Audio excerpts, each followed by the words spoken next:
In this case, a Good Samaritan's act of helping a crash victim resulted in his arrest by a police officer, leading to a significant lawsuit settlement.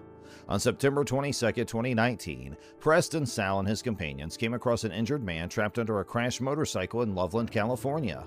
Mr. Sal and others rushed to assist the victim while emergency services were called. Officer Paul Ash from the Loveland Police Department arrived on the scene and began questioning Mr. Sal about the incident. Although Mr. Sal cooperated and provided information, Officer Ash insisted on further questioning and asked him to step away from the scene. However, Mr. Sal exercised his right to remain silent and refused to speak to Officer Ash as he was not a witness to the incident. Officer Ash, without legal authority, threatened Mr. Sal with arrest for obstruction if he continued to refuse. Under Colorado law, Mr. Sal's actions did not constitute obstruction. Where is the bike at? Bike's parked down The blue on the one? side. Yeah, the blue one there. Officer Ash proceeded to forcefully restrain Mr. Sal, leading to physical altercation resulting in severe injuries, including a dislocated shoulder, a fractured collarbone, and a torn rotator cuff. Despite knowing that Mr. Sal had no involvement in moving the motorcycle, Officer Ash still insisted on questioning and arresting him. Okay, you might come and talk to me?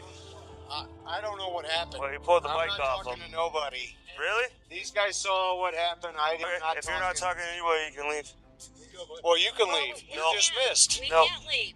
We can't leave. I'm not leaving. Okay, then come and talk to No, me. I'm not going to come talk to you. After the incident, Officer Ash's body camera footage revealed that another bystander had moved the motorcycle. I'm not going to come talk to you. Police officer, man. Just... I know. Did you but I'm pull not the gonna come bike? talk Did to you him. pull the bike I'm not off gonna him? come talk to him. that's... Did you pull the bike off him? I did not.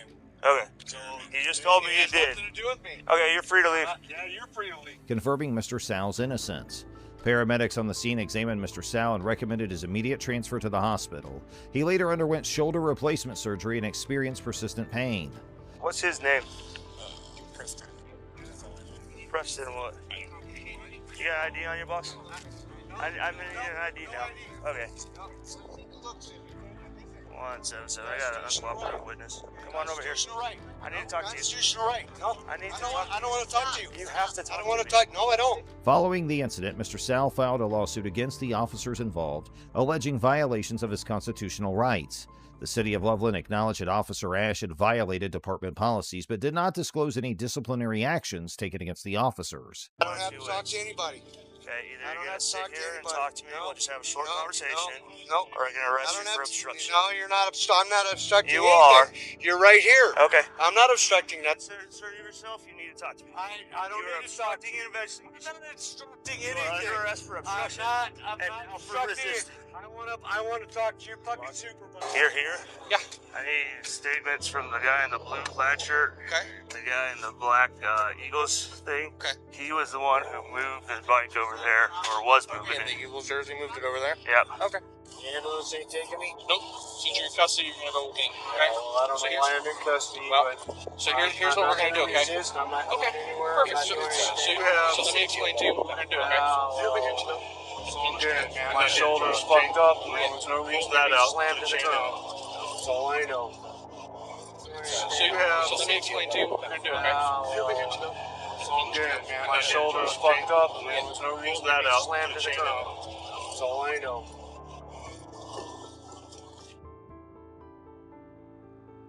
In January 2021, Mr. Al's excessive force lawsuit was settled for $290,000.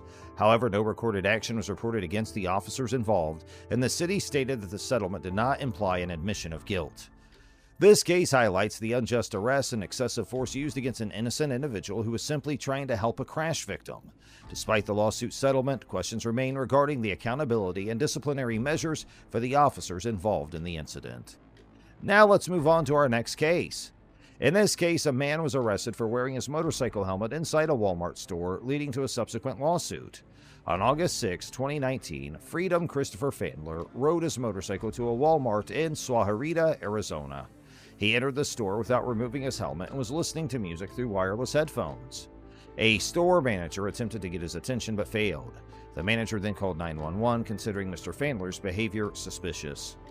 Meanwhile, Mr. Fandler continued shopping and was approached by 3 officers from the Sahuarita Police Department. They demanded his ID without explaining the situation. Initially, Mr. Fandler didn't respond due to his earphones, but he eventually complied. He provided his ID and asked the officers what was happening.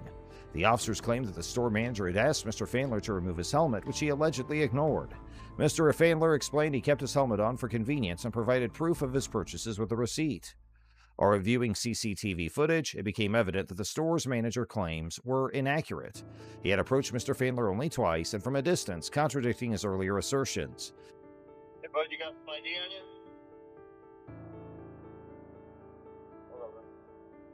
What's up? Do you have some ID on you? Sure.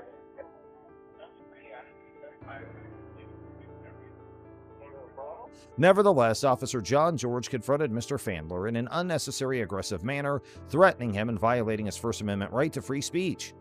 Yeah, man, he just asked you to take your helmet off while you're walking around in the store and you just ignore it. What are you talking about, man? Dude, do me a favor, take your helmet off. You're not going to speak with us with your helmet on. Okay. Take your helmet off. Oh. Sorry?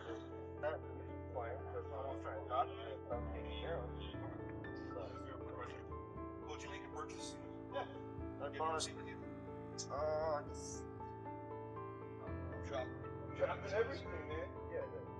Mr. Fandler chose to remain silent after Officer George's behavior. So he said that he had music playing in his helmet.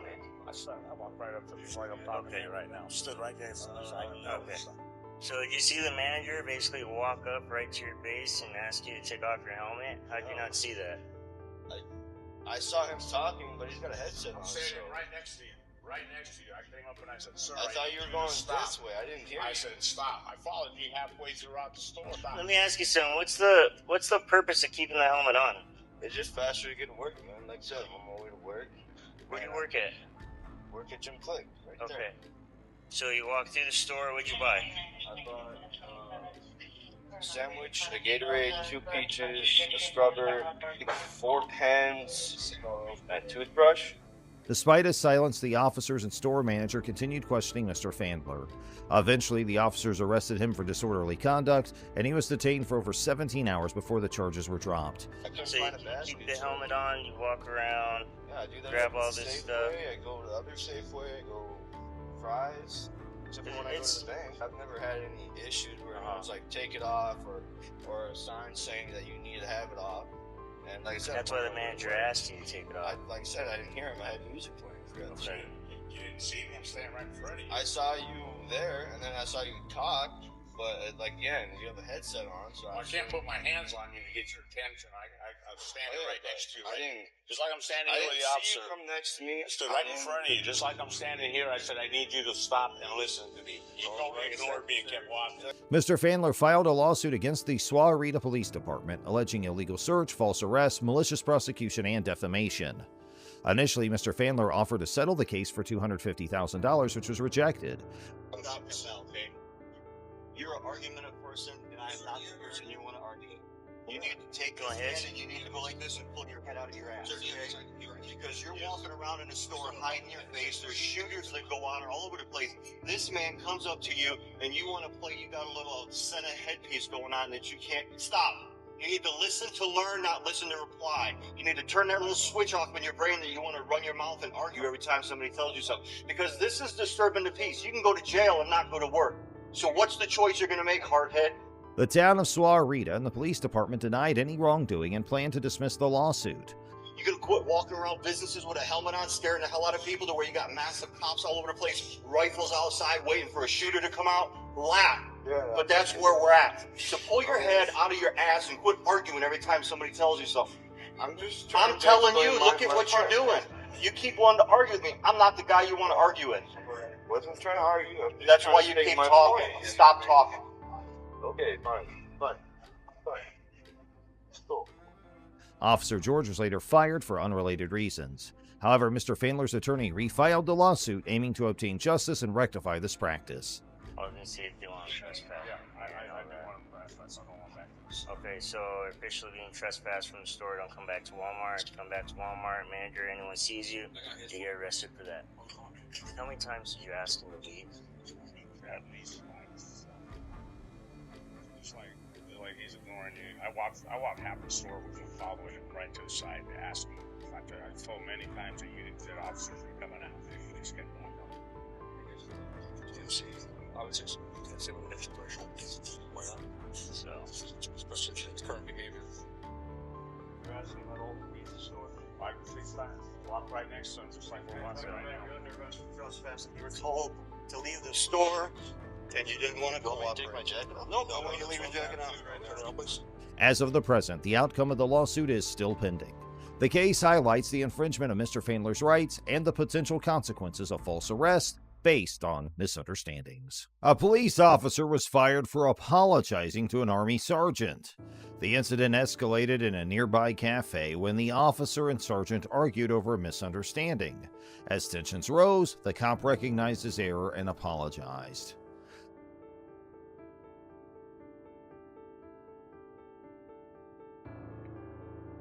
Hello. Hey. I don't know that. You know who that is? No. Who's your girlfriend or your baby mama? Lady right here. First of all, that's my wife, Margaret. Okay. Margaret. Okay.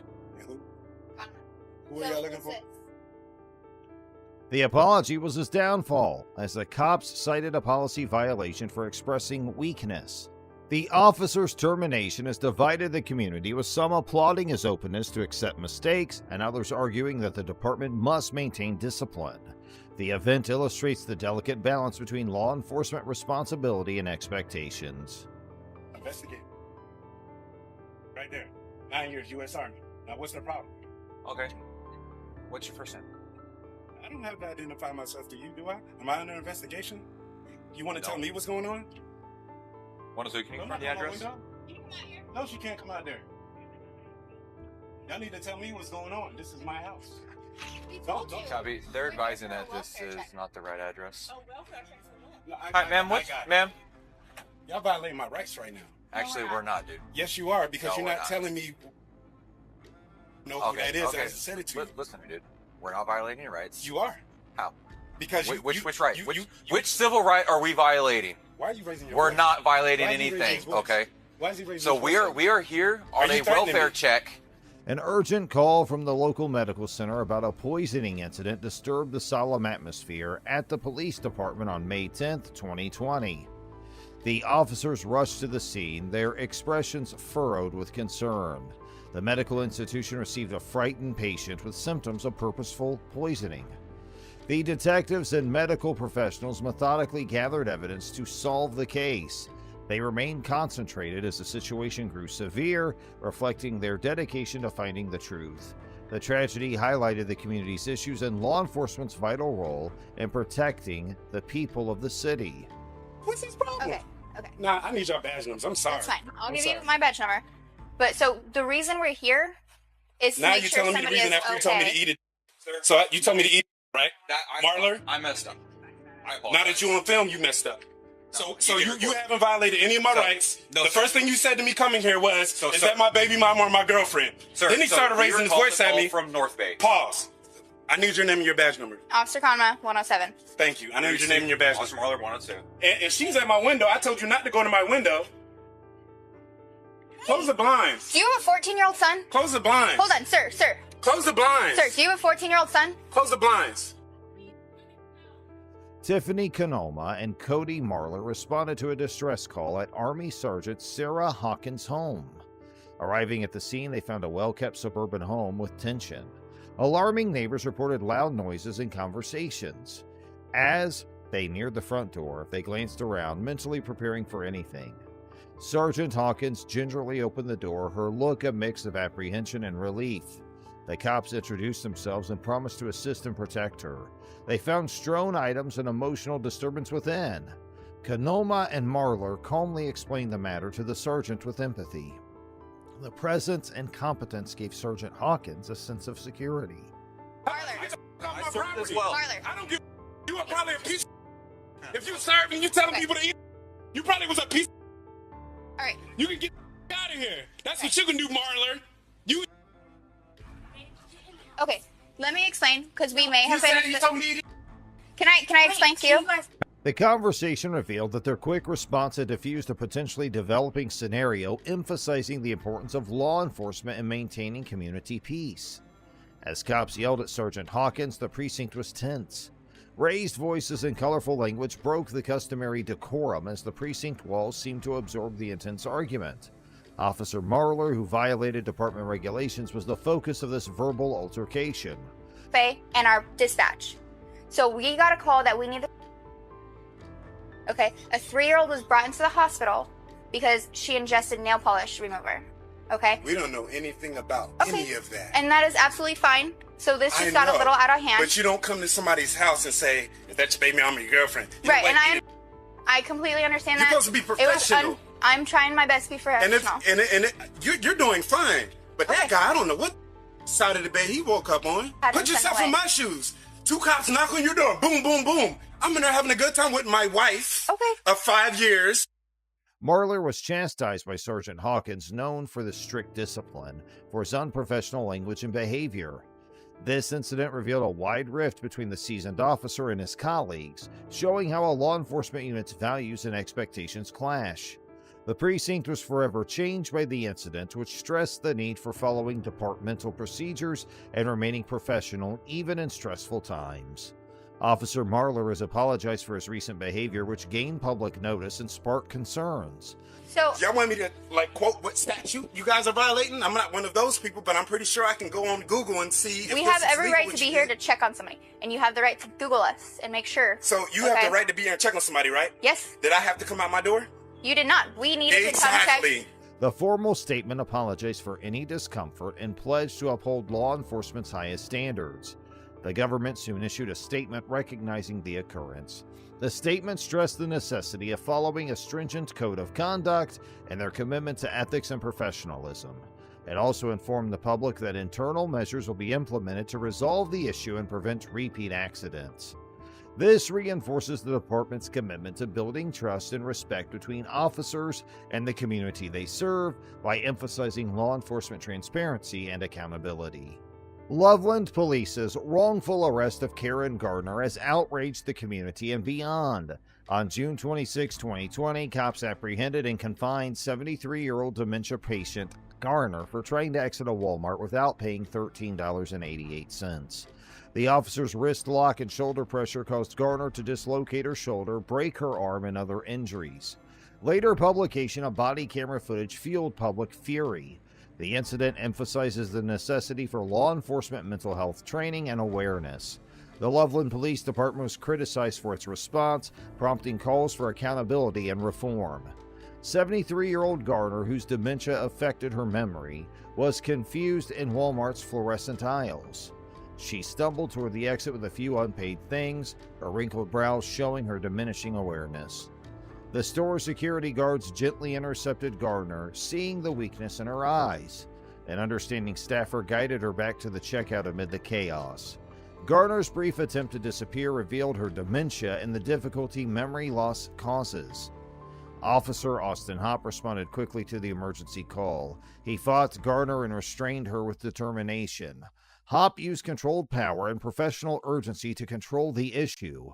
The intense interaction highlighted law enforcement's challenges in preserving public safety in complex and possibly dangerous situations. Before that, you tried to steal from Walmart, and they caught you and took the stuff back. Stand up. Oh.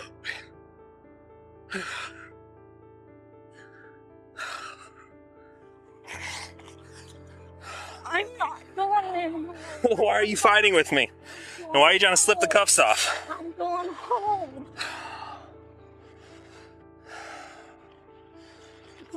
Stop. I'm going home. No, you're not. Are you finished? Are you finished? We don't play this game. You understand me? And if you try to kick me, oh, this is gonna be bad. I'm going home. Stop. I'm going home. I'm going home. Officer Daria Hilali arrived with nervous anticipation. As she approached, her stern face showed determination. The situation escalated quickly when both police appeared to use excessive force when arresting Garner. Their unrelenting activities put doubt on the incident's legality and raised questions about the police department's use of power. They watched in surprise, increasing their concern as the interaction developed. and the tragedy raised important questions regarding police training and responsibility, prompting a reevaluation of public safety practices. Get in the car. In you go. Do not hook onto him. I'll come on the other side and grab her.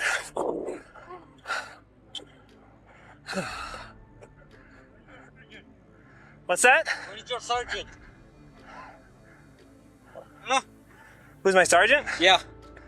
Okay, well, first, I can tell you that. Sergeant Metzler, he's at the police department. You can go talk to him if you have an issue. Yeah, give me your car so I can put a report. Okay. I see you there, how you throw the little kid. Little kid? Well, I don't know. He's not a little kid. And this is what happened. He was just walking, and I see you how you grab him. Stole from Walmart. Officers ignored mental health regulations when treating Garner. Their unwillingness to recognize Garner's condition violated vital policies protecting vulnerable people. A regretful and avoidable escalation occurred due to her mental illness being ignored. Law enforcement might have avoided this tragedy with better training and mental health knowledge, underscoring the need for better awareness and protocol when dealing with mentally ill people. After the disturbing occurrence, Loveland settled with Garner for $3 million. Whole situation, that's the thing. Yeah, you know, but it's like... But knowing the situation, do you feel differently now? Oh, yeah. But that's you know, like seeing it from there, that guy just walked in. Yeah, I get that. I get that.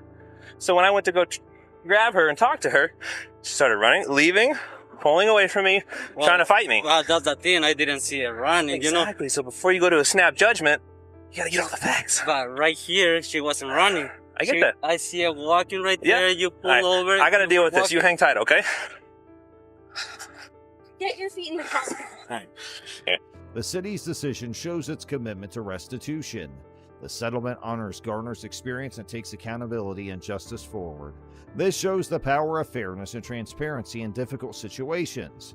The agreement stresses the city's commitment to healing and progress by making the neighborhood safer and more inclusive. ATF agent James Burke's arrest shocked law enforcement. The episode, which was quite intense, involved corruption and power abuse. The agency's reputation was tarnished by the arrest. Once admired, Burke now confronts legal challenges and public criticism. The incident emphasizes the necessity for law enforcement accountability and transparency to reestablish public trust. As the judicial proceedings continue, doubts about Burke's activities and their impact on other cases remain. Hey, get on the ground! Get on the ground now! Get on the ground! Get on the ground now! I'm a federal agent. 917-110-3. I'm a federal agent. Get on the ground!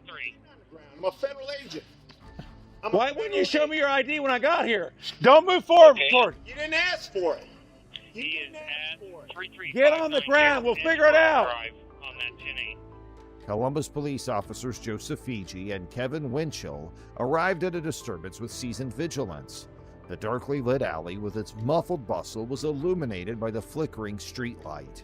They advanced with solid steps and quick looks to assure safety. Both cops showed determination and prudence, demonstrating their years of service. As they approached, anxiety grew, preparing to reveal the nighttime mystery. Agent Burke automatically reached for his federal badge as he stepped forward to assert his authority. Officer Fiji's gruff voice ordered him to the ground despite his clean suit and confident posture. Burke's jaw tightened as he analyzed the situation, his badge gleaming between the need to show his credentials and the officer's demand. His eyes flickered before he complied, a planned move to defuse the conflict and balance power and cooperation. Federal and local law enforcement jurisdictions are different yet linked. The FBI and DEA have jurisdiction over cross-state matters in federal legislation. They handle terrorism, organized crime, and narcotics trafficking. Police and sheriffs in counties and municipalities address crimes within their boundaries.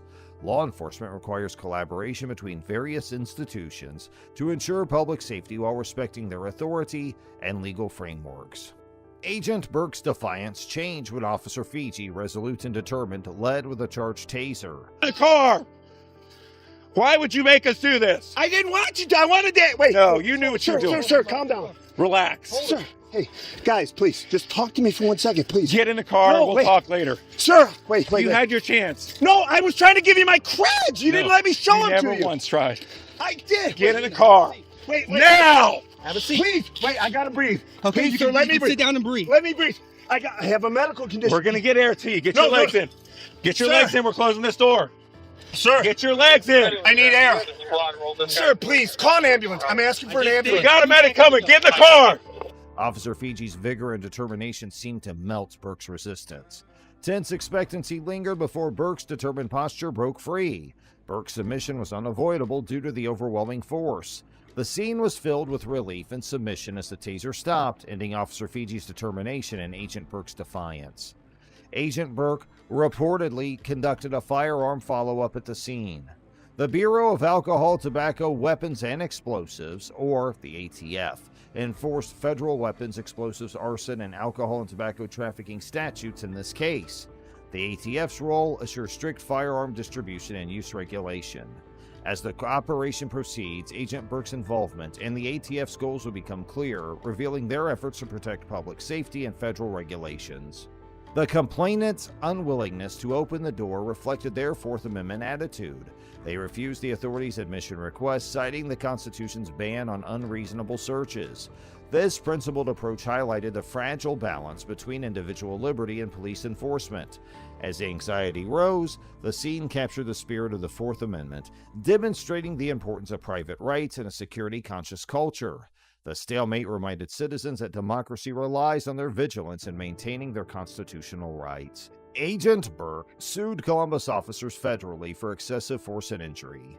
The lawsuit alleges that cops used excessive force and caused significant harm during a recent incident.